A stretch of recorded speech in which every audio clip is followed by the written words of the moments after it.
In this edition of the Red and Blue Political Roundup, the House has passed a bill that would limit U.S. military assistance to Saudi Arabia's war in Yemen. The move is seen as a rebuke to President Trump's relationship with the Saudis.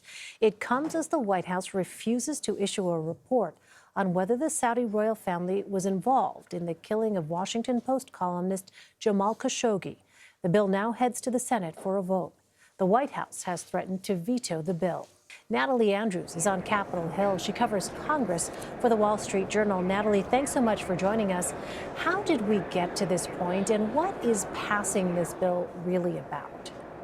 Well, several Republicans and Democrats have been pushing for this Yemen vote for quite a few years. Republican Senator Mike Lee from Utah is one who has, I think, more than 4 years been asking for this vote. So now seeing action on this, in part from the Khashoggi, in part from the crisis in Yemen, we're seeing this, but this is a culmination of a lot of work from Congressman Ro Khanna from California. He's a Democrat. He's been really pushing it on the House side. And what we're seeing is this come together. Democrats are really willing to rebuke Trump on foreign policy, and we've seen some Republicans willing to do that as well.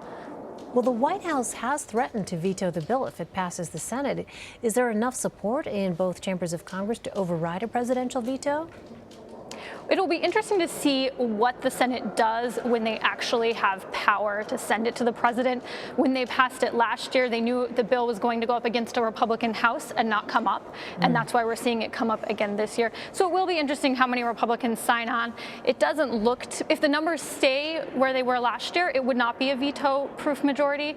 So it'll be interesting.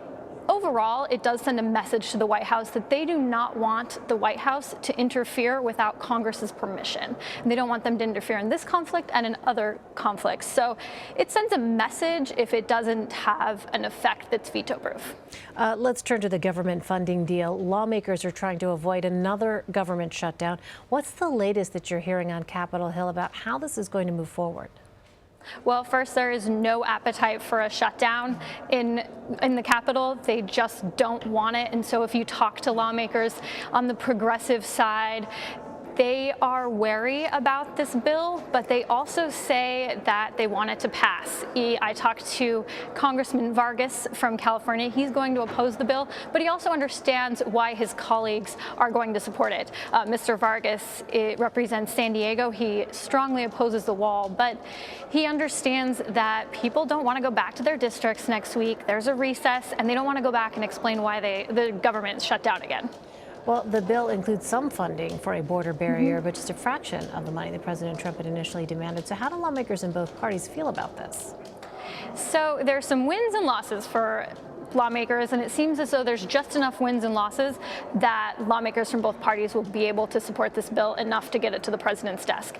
There is significantly less funding for the wall than the president asked for, and Democrats are touting that and saying, hey, we got the number kept down to $1.38 billion.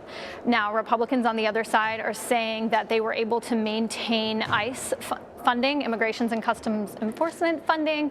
They are also touting that there will be 44 new miles of wall or barrier along the border, and the president has said, well, he doesn't like it, he can use funds or divert funds to get more miles for a barrier along the wall at some point. That could be challenged by Congress, but at this point it seems like we have a tentative solution to keep the government open past Friday. On another topic, FEMA Administrator Brock Long resigned on Wednesday. What's been the reaction to this news on Capitol Hill, and what are some of the challenges his replacement will face? You know, I happened to be talking to the congresswoman from Puerto Rico right when she got this news, and she was very surprised. While she disagrees with how FEMA has decided to distribute funding, she's also working very hard to get emergency funding to Puerto Rico. And so she was surprised. She's hoping for more information from the administration. And it seems that's what lawmakers here on the Capitol are wondering. They want answers to their questions as to why this resignation was sudden and unexpected. The new incoming chief or acting chief, it looks like, We'll have to look. He walks into a place where there's lots of different places around the country dealing with disaster. There is not going to be disaster aid, it looks like, in the funding bill. We're still waiting for the legislative text, but it doesn't look like there's going to be disaster aid in the funding bill. And a lot of different areas are pushing for help. The Mariana Islands, Puerto Rico, Florida, a lot of these places are needing help right now. Well, Senate Majority Leader Mitch McConnell has said there will be a vote on the so-called Green New Deal. This is a Democratic proposal, and McConnell, of course, is a Republican. So tell us what's happening there. Look at this as a strategy. McConnell wants to bring up this resolution in a time where you have several senators running for president and putting them on the record. He also wants to put the Democratic caucus on record supporting legislation that may not be all the way fleshed out yet. It has not gone through committee. He wants to bring it up. He took a step on that tonight as he closed the Senate. He wants to bring that up to show some splits in the Democratic Party.